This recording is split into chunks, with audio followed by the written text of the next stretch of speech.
Sci-fi CRPG, not so many of those around, so whenever there is such a game and I'm aware of it, it's worth checking out. Sector Unknown is a solo project in early access, and it seems full release is planned towards the end of 2025 or the start of 2026. Price is $25 or euros. Most of the game is done already with bug fixing and polishing left. Review key was provided and I played the game for about 10 hours on hard difficulty. Sector Unknown story revolves around a prisoner that escaped the prison with the help of AI. After escaping the prison, they establish a foothold on the nearby planet, you escaped bastards. This is where things become interesting as the big and powerful organization intends to check the number of systems and purge anyone alive. Organization is Star Frontier and their goal is to re-establish dominance on the planets they left due to unknown reasons at the time. Interesting premise that can progress in many ways. Writing is solid from what I've seen. Best thing about sci-fi games is that there are no restrictions whatsoever because mystery and intrigue comes automatically with exploring star systems. Sector Unknown is no different. It's even more interesting due to the situation with Star Frontier abandoning planets which left structures, people and equipment. Early on, we find out how Star Frontier operates. It's an organization that doesn't value life, with profits being the primary concern over anything else. Even abandoned structures and equipment are more important than human lives, as there could still be some money siphoned from it. Our goal, at first, is to establish a base and then explore nearby star systems in search of help against the upcoming Star Frontier attack. What I really like about sci-fi interplanetary setting are the planets and their lore. Sector Unknown does a decent job of making planets unique, especially the ones we can land on. Not to mention different environments which make things aesthetically dynamic.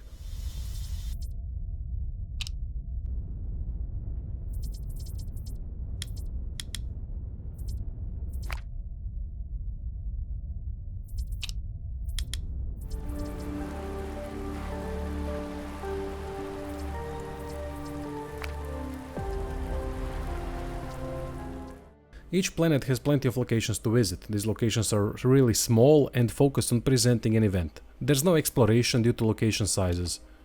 So far in 10 hours, location sizes and no exploration hasn't really bothered me because the whole focus is on utilizing the role-playing elements like attributes and skills to deal with the situation at hand. And it's done quite well because of the interesting premise and writing that can keep the attention with multiple choices leading to interesting outcomes. Quests are all connected to the main story in a way. It mostly comes down to helping the factions left stranded on the planets abandoned by Star Frontier. There's more than a few factions, often interacting in a way between themselves, that need help with various things. This can lead to one faction dominating the other or brokering an alliance which then strengthens the defense against Star Frontier. Couple interesting solo NPCs are in the mix as well with their own stories. Dialogue is engaging and well written. There is humor, impressive scientific and engineering stuff upon passing those checks, enough options to be intrigued by the different outcomes, and there's not too much text that would make it difficult to keep the player's attention. Story, dialogue and quests are the main reasons why I wanted to keep playing the game.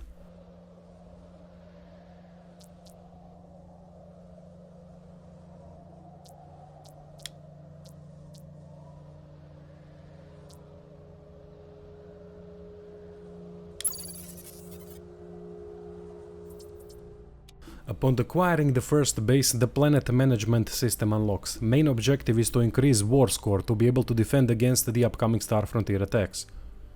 This can be done by aligning with as many factions as possible, donating weapons to the cause, and using the research and development system. R&D not only strengthens the defenses, but it also unlocks better equipment at vendors and character upgrades. To do that, corresponding skills need to be leveled, like science, finance and engineering, next to obtaining science points obtained by progressing the story, completing quests and recruiting NPCs that can help with the base management. I haven't explored the system enough to give any judgment if it's good or not, but I do like that it makes sense considering what the story is about.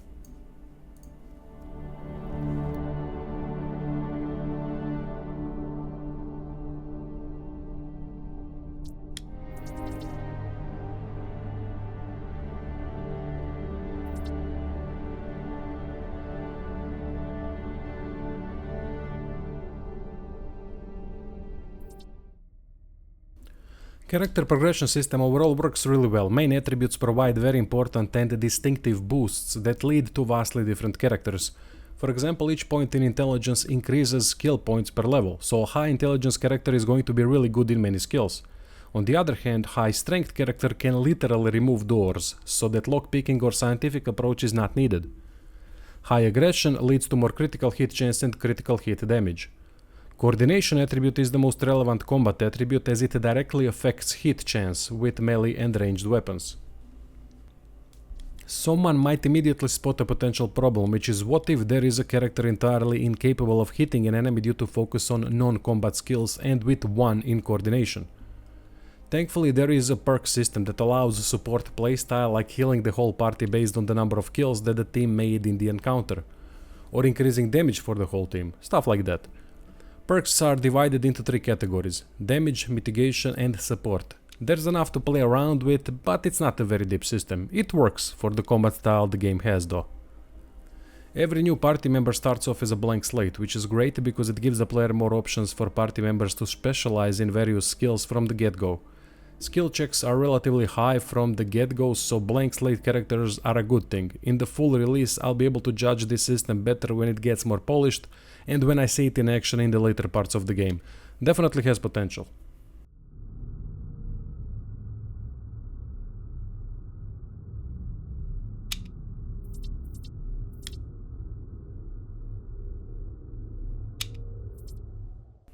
Now we get to the combat, which is in my opinion the weakest part of the game. I understand that this is a solo developer and that creating CRPG out of all gaming genres solo is insane in itself. But the fact is that combat doesn't satisfy in any aspect. Turn-based system is my favorite combat system and I am aware of all of its benefits and drawbacks. In general, it is one of the worst systems for player satisfaction if not done right.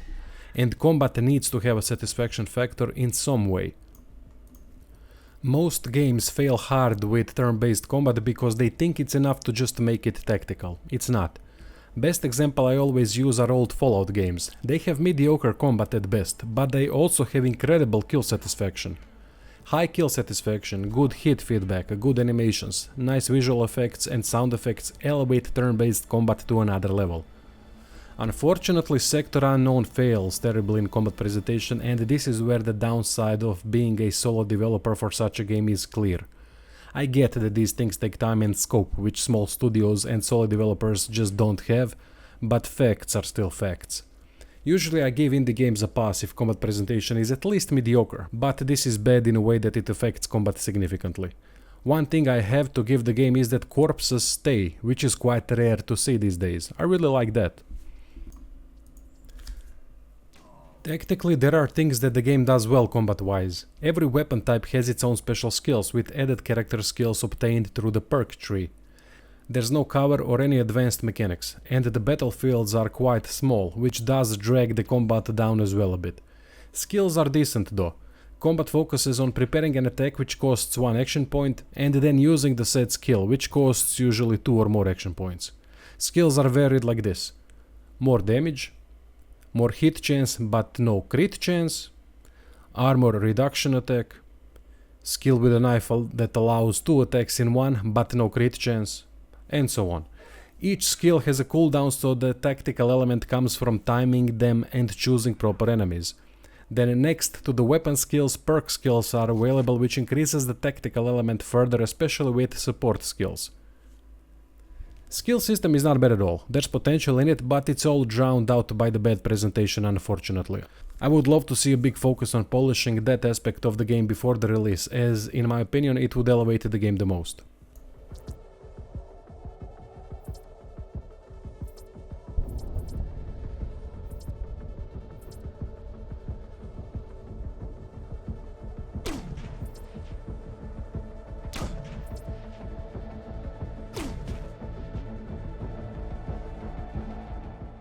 One more issue that I have with the game that needs fixing ASAP is looting.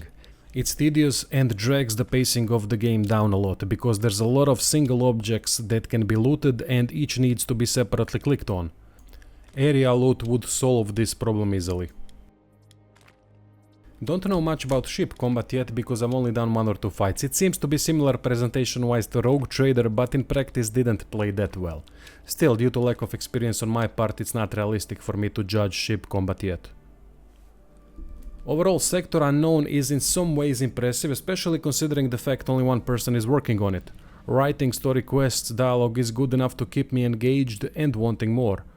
Role-playing elements like skill checks are nicely utilized too, which helps with the engagement. Character progression is quite good too. Combat is weak. I'm hoping for combat improvements till the full release, but no matter what, I can see myself playing the game on the release date even if it stays like this, due to interesting story and writing. Patreon subscribes are merch in the description if you're interested in that, and thanks for watching.